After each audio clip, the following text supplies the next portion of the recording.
Hey everyone, it's Sarah, and today I am back with another subscriber requested video for you.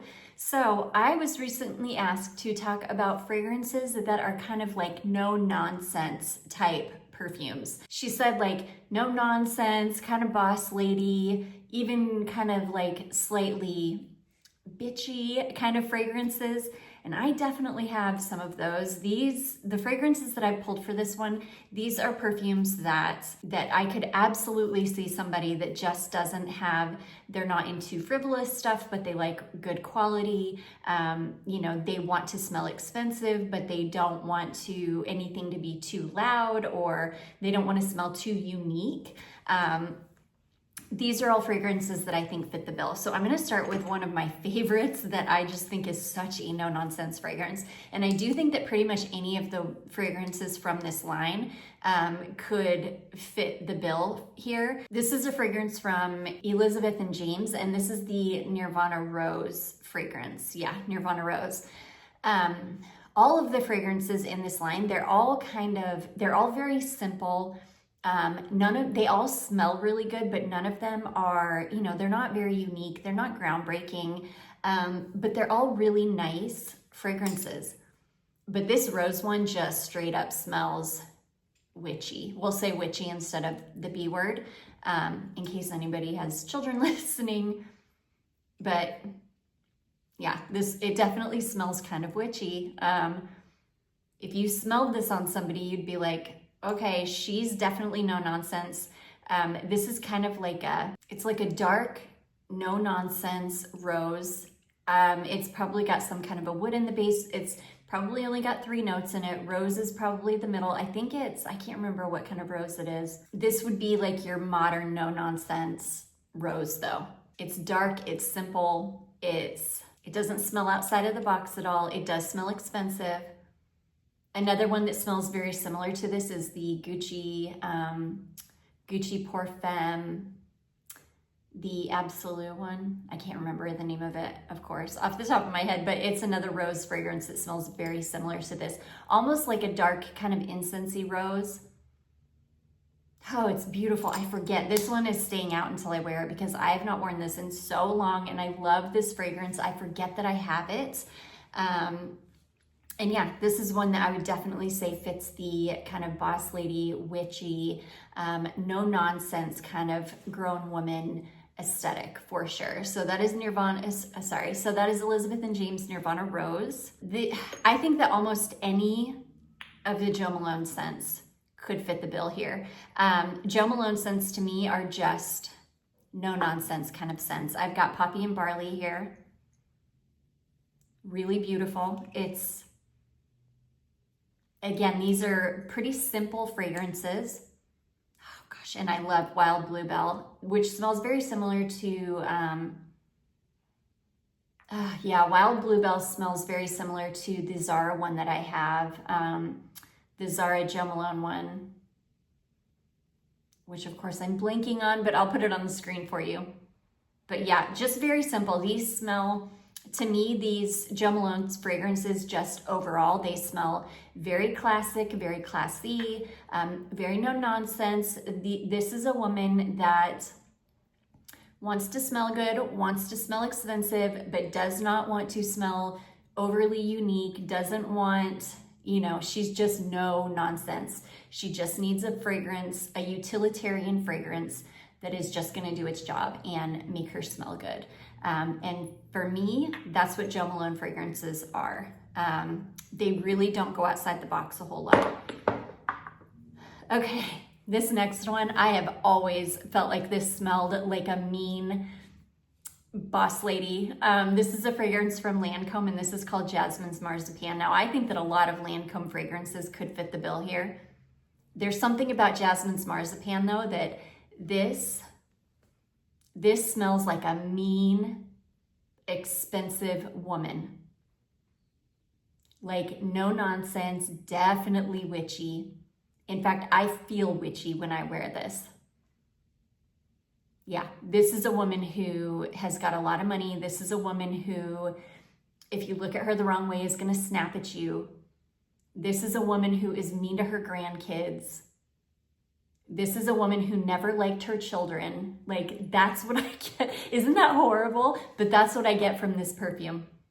This is a woman who is just like, the only person in her life that she ever needed was her husband, and she doesn't know why she ever had kids. That's what this woman is.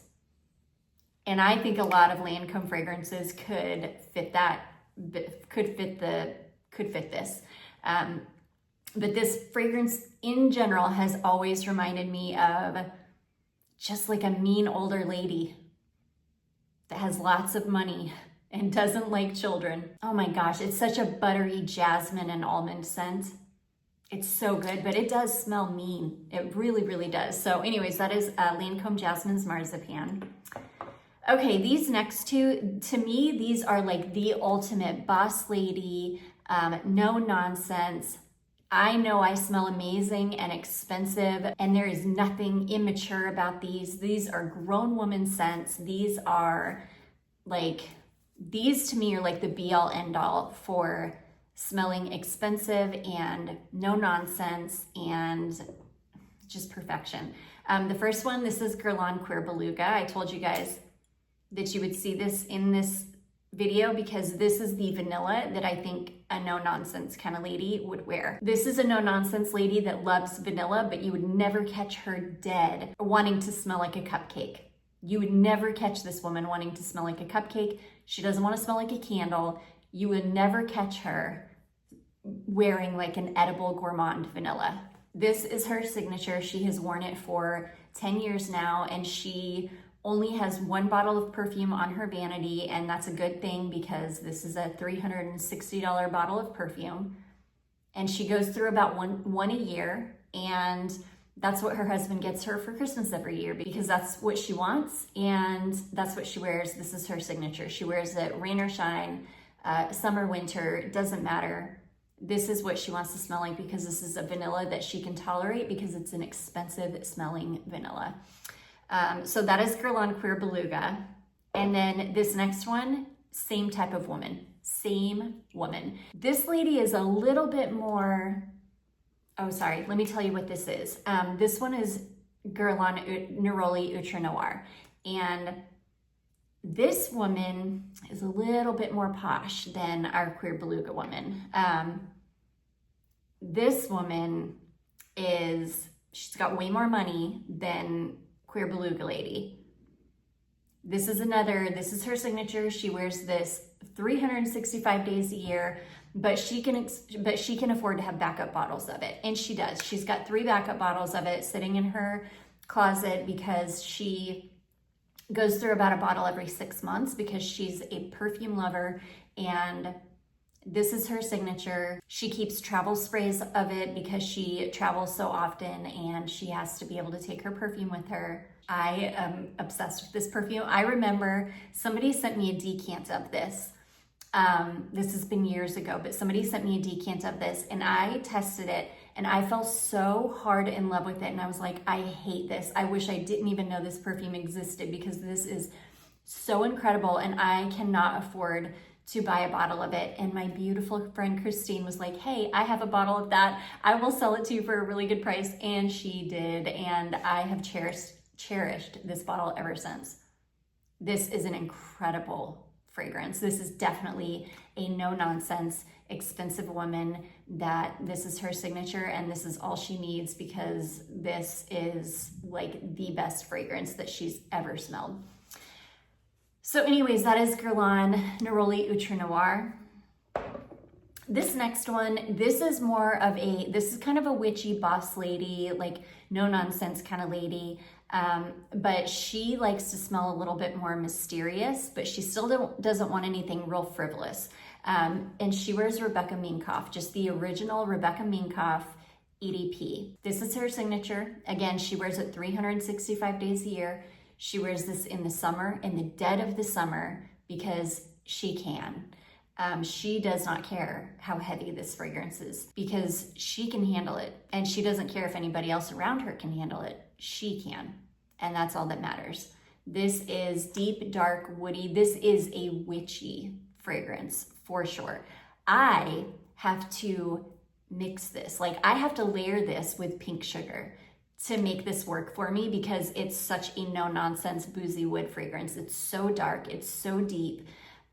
It's such a witchy fragrance that I have to bring some fun into it because this will ruin your day by itself. It really, really will. And the woman who wears this does not care if she ruins your day. In fact, she kind of relishes in ruining your day. And she hopes her perfume bothers you because she doesn't care. I should say before, if these are your signatures and I am like describing some horrible, witchy, you know, no nonsense lady, take this all in good fun. Like if you can wear, and I know there are people out there that can wear Rebecca Minkoff by itself. I can't, but if you can, this is all in good fun. Like I am, you know, these are fictional women that we're talking about, but yeah, I do think if you can wear Rebecca Minkoff on its own, you can definitely be no nonsense. So that is that one, Rebecca Minkoff.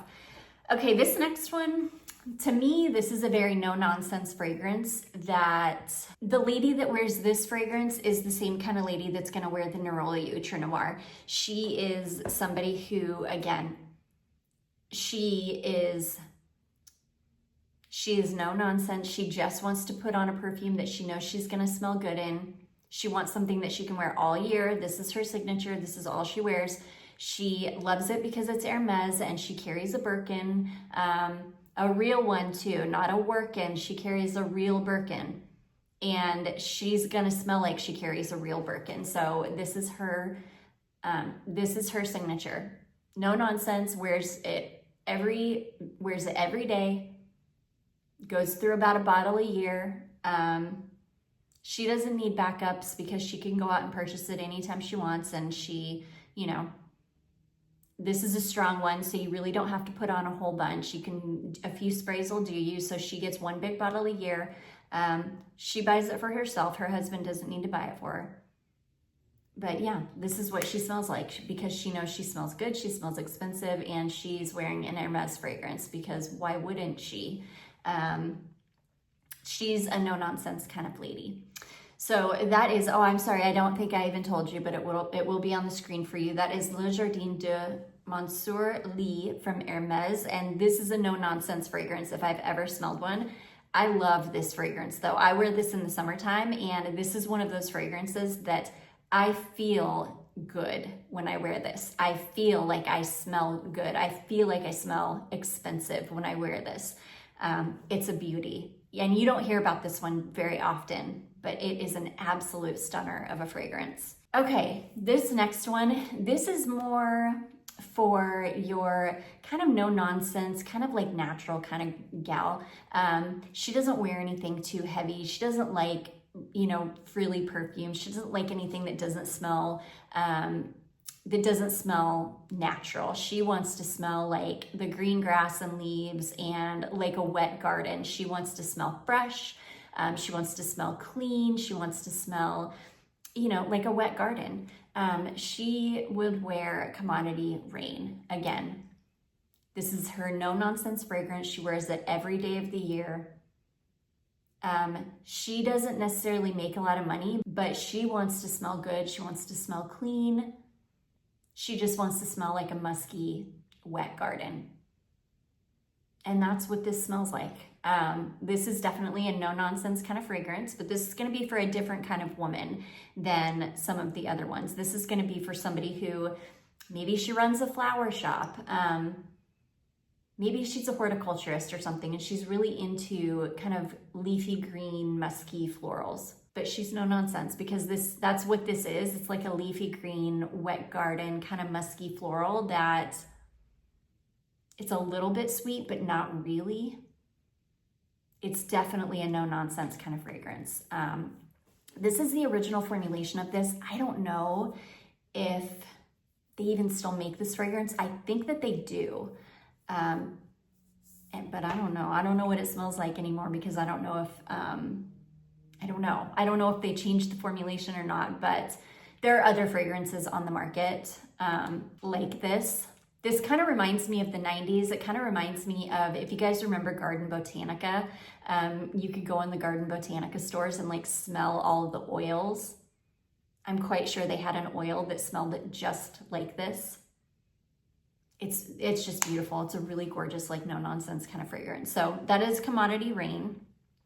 Okay, this next one, I have always found Stella McCartney fragrances to be pretty no nonsense, which is I think what attracted me to this one in particular when I was in my early 20s, because you know, when you're in your early 20s, you feel like you're an adult, you feel like you're starting to know everything, and I just wanted a fragrance that smelled like a grown woman. As soon as this came out, this became my signature for years. I'm still obsessed with this fragrance to this day. But to me, this is a no-nonsense rose.